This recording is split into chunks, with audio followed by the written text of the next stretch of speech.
बंगलादेशमा मृत्युदण्ड सुनाइएको छ पूर्व प्रधानमन्त्री शेख हसिनालाई र त्यहाँका गृहमन्त्रीलाई। त्यो धेरै नेपालमा अझै बढी चर्चा भएको छ, किन भन्दाखेरि नेपालमा भर्खरै त्यस्तै घटना नेपालमा पनि भएको छ।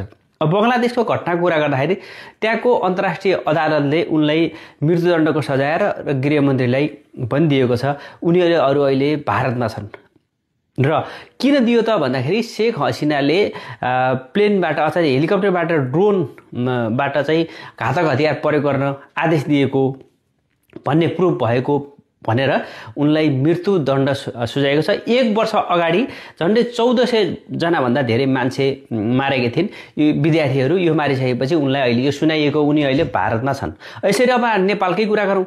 नेपालमा कुरा गर्दाखेरि भर्खरै भदौ 23 र 24 को यो हामीले भनिराख्नै परेन 76 जना भन्दा धेरै यसै गरी युवाहरू मरेका थिए।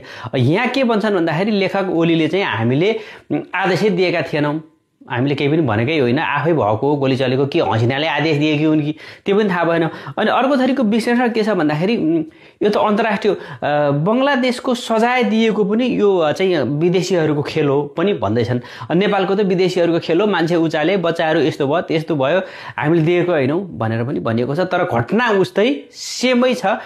मान्छे 1 जना मरे पनि 1400 मरे पनि 76 जना मरे पनि मान्छे त मान्छे हुन्, मर्न त मर्यो।